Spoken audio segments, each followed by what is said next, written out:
Artinya bukan lagi sekadar wacana atau janji politik, melainkan keputusan yang memiliki dasar hukum yang jelas. Kenaikan ini juga sejalan dengan upaya pemerintah menjaga daya beli para pensiunan, agar mereka tetap bisa hidup layak meskipun harga kebutuhan pokok, biaya kesehatan, dan kebutuhan sehari-hari terus melonjak. Bagi banyak pensiunan, setiap rupiah tambahan dari kenaikan gaji pensiun bisa menjadi napas baru dalam mengatur pengeluaran rumah tangga. Ada yang memakainya untuk biaya sekolah cucu, ada yang untuk menjaga kesehatan, bahkan ada pula yang menjadikannya sebagai tabungan darurat. Karena itulah kepastian kenaikan 16% ini menjadi kabar gembira yang sekaligus memberikan rasa lega. Namun tentu saja kita juga perlu memahami detail teknisnya. Kapan tepatnya mulai cair, bagaimana perhitungannya, serta siapa saja yang berhak menikmatinya. Dalam video ini kita akan mengulas tuntas semua fakta terbaru mengenai kebijakan kenaikan gaji pensiunan tahun 2025 langsung berdasarkan sumber resmi agar tidak ada lagi keraguan atau informasi yang salah. Jadi pastikan Anda menyimak dengan seksama karena ini menyangkut hak dan masa depan finansial Anda sebagai pensiunan di Indonesia. Kalau kita perhatikan lebih dalam, pengumuman kenaikan gaji pensiunan sebesar 16% di tahun 2025 ini sebenarnya bukan keputusan yang lahir dalam semalam. Ada proses panjang yang melibatkan perhitungan keuangan negara, kajian dampak sosial, serta pertimbangan kondisi ekonomi global maupun nasional. Pemerintah tentu tidak bisa sembarangan menetapkan angka kenaikan apalagi untuk pos anggaran sebesar pensiun yang jumlahnya menyentuh jutaan penerima di seluruh Indonesia. Maka dari itu, ketika Menteri Keuangan yang baru akhirnya berdiri bersama pihak Taspen untuk memastikan hal ini, kita bisa menilai bahwa keputusan tersebut sudah melalui berbagai tahapan yang matang. Dan justru disinilah kita perlu memahami bagaimana logika pemerintah dalam menetapkan angka 16% tersebut, serta apa dampaknya untuk para pensiunan dan keluarga mereka. Coba kita bayangkan situasi para pensiunan beberapa tahun terakhir. Harga kebutuhan pokok naik, biaya listrik terus bertambah, ongkos kesehatan apalagi. Mulai dari obat-obatan rutin hingga perawatan di rumah sakit, semuanya semakin mahal. Sementara itu, jumlah penerimaan pensiunan seringkali terasa tidak sebanding dengan lonjakan biaya hidup. Itulah sebabnya setiap kali ada kabar mengenai kenaikan pensiunan, banyak yang langsung antusias.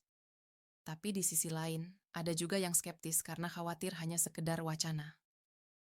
Nah, tahun ini berbeda. Pemerintah tidak hanya memberi janji, tetapi sudah mengalokasikan anggaran resmi dalam APBN. Artinya, hak ini sudah dijamin negara. Namun tentu saja ada banyak hal menarik yang perlu kita gali. Misalnya, kapan tepatnya kenaikan 16% ini mulai berlaku? Apakah akan dimulai pada Januari 2025, sehingga pensiunan langsung merasakannya oralion, atau justru baru efektif setelah pertengahan tahun mengikuti siklus pencairan anggaran? Pertanyaan ini penting, karena banyak keluarga yang sudah menata perencanaan keuangan mereka berdasarkan informasi ini. Bayangkan seorang pensiunan yang setiap bulan harus membeli obat untuk penyakit jantung atau diabetes. Tentu kepastian tambahan penghasilan bulanan akan sangat membantu dalam memastikan kesehatan tetap terjaga tanpa harus mengorbankan kebutuhan lain. Di sisi lain, tidak sedikit yang juga bertanya bagaimana cara menghitung kenaikan tersebut. Apakah semua pensiunan akan mendapatkan kenaikan dengan persentase yang sama, atau ada perbedaan berdasarkan golongan, masa kerja, maupun aturan khusus bagi TNI dan Polri? Informasi ini sangat relevan karena kita tahu bahwa sistem pensiun di Indonesia memiliki kompleksitas tersendiri. Ada yang pensiun karena usia, ada yang pensiun dini, ada pula yang mendapatkan hak pensiun janda atau duda. Masing-masing kategori bisa jadi memiliki mekanisme perhitungan yang berbeda dan masyarakat berhak tahu secara detail agar tidak menimbulkan kebingungan. Disinilah peran Taspen menjadi krusial. Sebagai lembaga yang bertanggung jawab langsung terhadap pengelolaan dana pensiun, Taspen harus memastikan semua informasi sampai dengan jelas dan tidak menimbulkan salah tafsir. Bahkan di era digital sekarang, Taspen juga dituntut lebih transparan dengan menyediakan akses informasi lewat aplikasi resmi, website, maupun layanan langsung di kantor-kantor cabang. Banyak pensiunan yang mungkin masih lebih nyaman datang langsung untuk bertanya, membawa berkas, dan mendapatkan penjelasan tatap muka. Tetapi bagi generasi yang lebih terbiasa dengan teknologi, aplikasi, dan layanan online bisa menjadi solusi cepat. Jadi kenaikan 16% ini juga sekaligus menguji kesiapan Taspen. dalam memberikan pelayanan yang setara untuk semua kalangan pensiunan. Kalau kita tarik ke belakang, sebenarnya wacana kenaikan gaji pensiunan sudah lama diperbincangkan.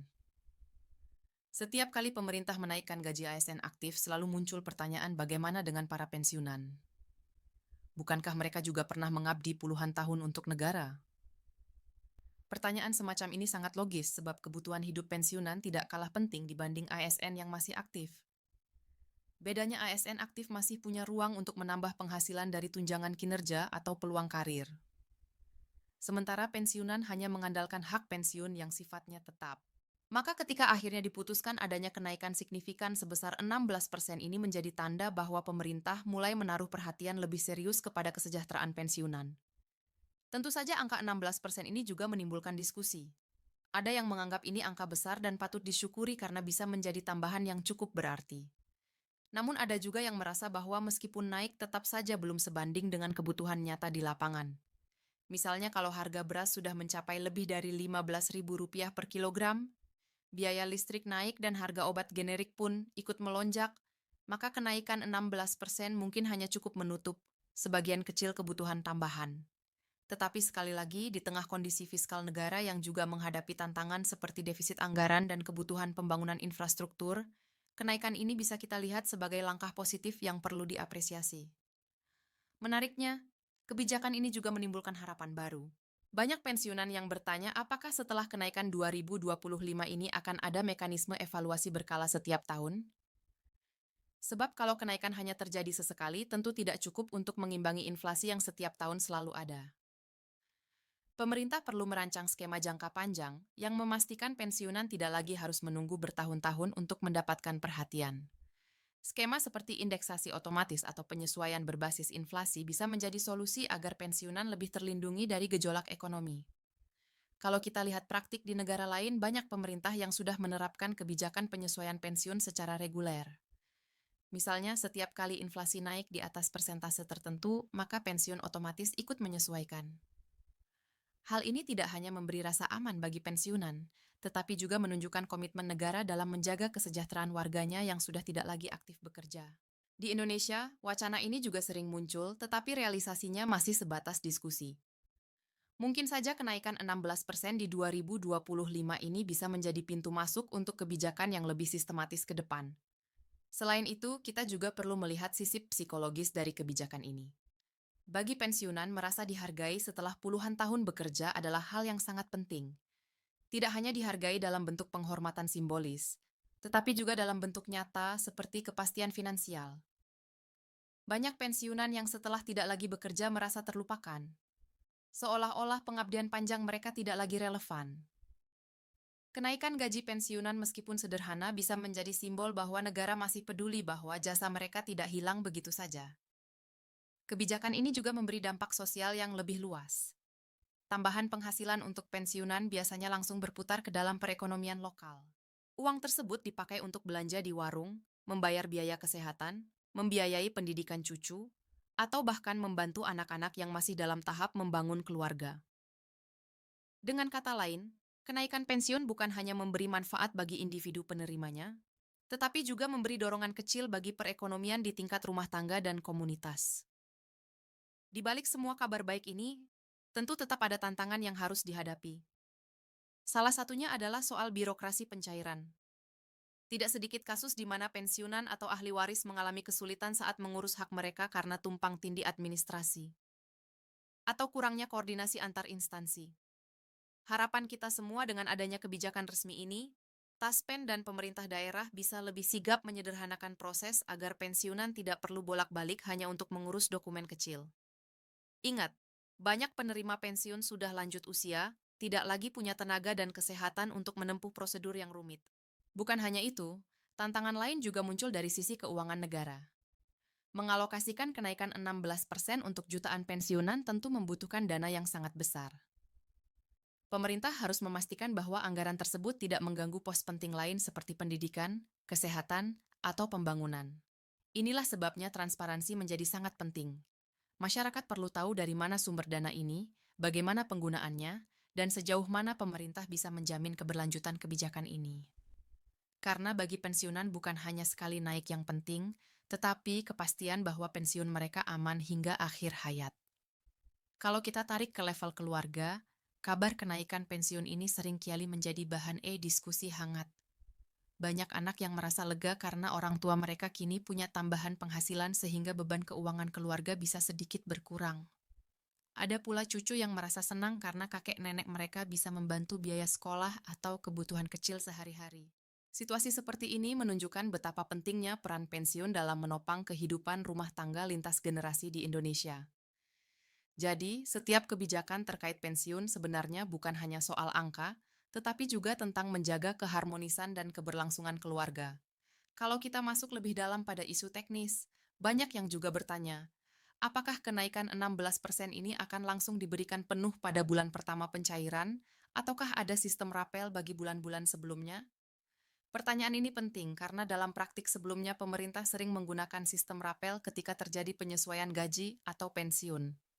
Misalnya jika kenaikan mulai berlaku per Januari, tetapi realisasinya baru bisa air di bulan Maret atau April, maka di bulan pencairan tersebut para pensiunan akan menerima rapel, yakni tambahan akumulasi selisih gaji dari bulan-bulan sebelumnya. Hal ini tentu sangat ditunggu karena bagi banyak pensiunan, rapel bisa menjadi sumber tambahan besar yang bisa dipakai untuk keperluan lebih besar seperti renovasi rumah, biaya hajatan keluarga, atau bahkan untuk menutup utang kecil yang menumpuk. Jadi, apakah sistem rapel akan berlaku dalam kebijakan kali ini juga menjadi salah satu isu menarik yang dinantikan. Menteri Keuangan yang baru dalam beberapa kesempatan menegaskan bahwa pemerintah akan berusaha memberikan pencairan secepat mungkin karena mereka memahami kondisi nyata para pensiunan di lapangan. Banyak pensiunan yang sudah mengandalkan jadwal pembayaran setiap bulan untuk menutupi kebutuhan sehari-hari, sehingga keterlambatan atau ketidakjelasan pencairan bisa menimbulkan keresahan. Oleh karena itu, salah satu prioritas dari kebijakan ini adalah memastikan bahwa jadwal pembayaran tetap konsisten, tidak ada penundaan, dan tambahan kenaikan 16% bisa langsung dirasakan. Komunikasi yang jelas dari pemerintah menjadi kunci agar tidak ada lagi kabar simpang siur yang membuat pensiunan bingung atau bahkan khawatir kehilangan haknya. Kalau kita berbicara soal keuangan negara, tentu saja langkah menaikkan gaji pensiunan sebesar 16% bukan hal kecil. Pemerintah harus mengalokasikan anggaran yang nilainya mencapai triliunan rupiah. Lalu muncul pertanyaan, dari mana semua dana ini diambil?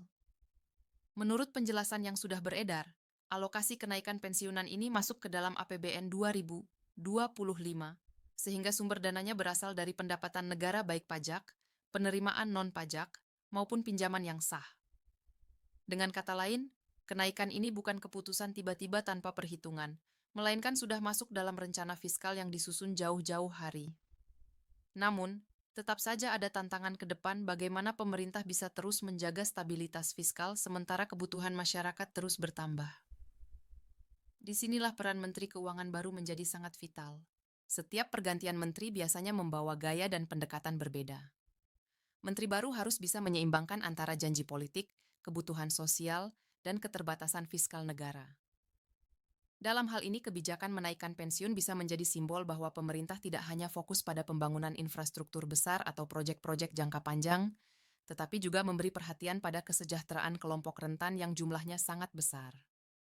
Jangan lupa jumlah pensiunan PNS, TNI, dan Polri di Indonesia mencapai jutaan orang, dan mereka tersebar di seluruh pelosok negeri. Menyentuh kehidupan mereka berarti menyentuh kehidupan keluarga besar Indonesia. Karena sebagian besar rumah tangga masih bergantung pada penghasilan pensiun untuk menopang generasi berikutnya. Kalau kita turun langsung ke lapangan, cerita-cerita dari pensiunan sangat beragam. Ada yang menggunakan dana pensiun untuk sekadar memenuhi kebutuhan sehari-hari. Ada yang menjadikannya pegangan untuk biaya berobat. Dan ada pula yang membantu anak cucunya yang masih berjuang secara ekonomi. Tidak sedikit cucu yang sekolah hingga perguruan tinggi dengan biaya yang sebagian ditopang dari dana pensiun kakek neneknya. Jadi bisa dibayangkan betapa besar arti tambahan 16% ini. Mungkin bagi sebagian orang angka ini terdengar kecil, tetapi dalam kehidupan nyata pensiunan tambahan itu bisa menjadi pembeda antara cukup dan kekurangan. Ya,